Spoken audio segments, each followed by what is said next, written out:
அப்பா வந்து பிறந்ததுலேருந்தே ராஜாவாக தான் இருந்தார்.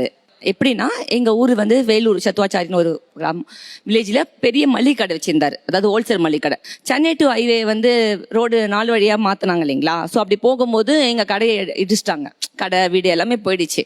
ஸோ சின்ன வயசுலேருந்தே கடையில் இருந்து இதுலேயே ராஜாவாக வளர்ந்தவருக்கு கடை போயிடுச்சு. அதுக்கப்புறம் அவருக்கு என்ன பண்ணணும்னு தெரியாது.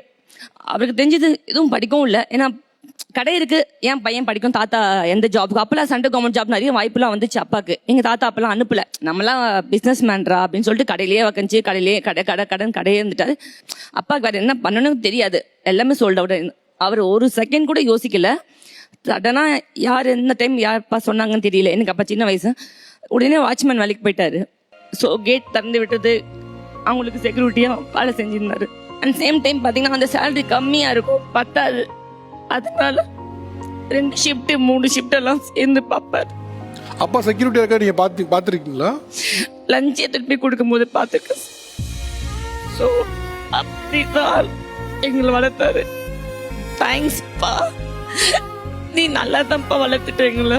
உதவி பண்ணுறதுக்கு ஆள் இல்லை சார். அப்பா என் பையனை பார்க்கணும், பொண்ணு பார்க்கணும்.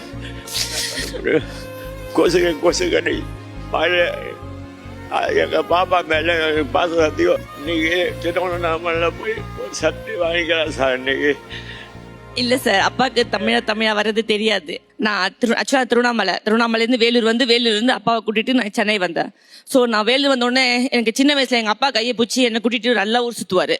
அதே மாதிரி இன்னைக்கு நான் அப்பா கையை பிடிச்சி நல்லா சென்னை சுற்றி வந்தேன். அப்பா என்ன இங்கே போகிறோம் என்ன ஏது எதுவுமே கேட்கல. நிகழ்ச்சிக்கு வர எதுவுமே தெரியாது சார். நம்ம ஆக்சுவலாக ஒரு சின்ன அப்பா நாங்கள் ஃபன் பண்ணுவோம். எப்படின்னா அப்பாவை வந்து நம்ம மென்டலியும் ஃபிசிக்கலியும் ஹாப்பியாக வச்சுக்கணும்னு நினைப்போம்.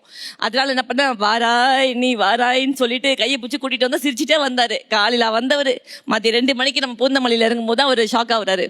நம்ம இங்கே வந்திருக்கு. அப்போ கூட அழுகுறாரு, ஐயோ எனக்கு பேச தெரியாது, நான்லாம் வரமாட்டேன், வானேண்ணா நீ அப்படி சொல்லி கூப்பிட்டு வந்துட்டு வந்து அவர் சர்ப்ரைஸாக ஷர்ட் எடுத்து வச்சிருந்தேன். ஸோ ஷர்ட்டை போட்ட உடனே அவருக்கு ரொம்ப ஹாப்பி ஆயிட்டாங்க.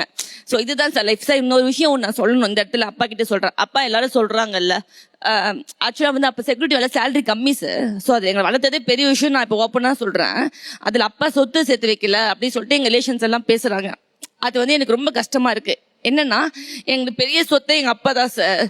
உன்னை விட ஒரு சொத்து சொகம் இந்த மண்ணில் இல்லை என்று சொல்லிடுவே கண்ணு மணியன ஒன்ன நினைச்சு நாங்க. அவருக்கு தெரிஞ்ச மாதிரி எங்களை வளர்த்ததே நாங்க எவ்வளவு சந்தோஷமா பாக்குறோம் சார். எங்க அப்பா எங்களுக்கு இதே மாதிரி மென்டலி பிசிக்கலி ஹாப்பியா என்னோட ஜாலியா இப்ப வந்தாரு பாருங்க. காலையில கை கோத்துட்டு இதே மாதிரி மேட்சிங் ட்ரெஸ் போட்டுட்டு லைஃப் லாங் நான் அப்பா கூட என்ஜாய் பண்ணணும். இதுதான் என் பெரிய சொத்து, என் ஆசை எல்லாமே.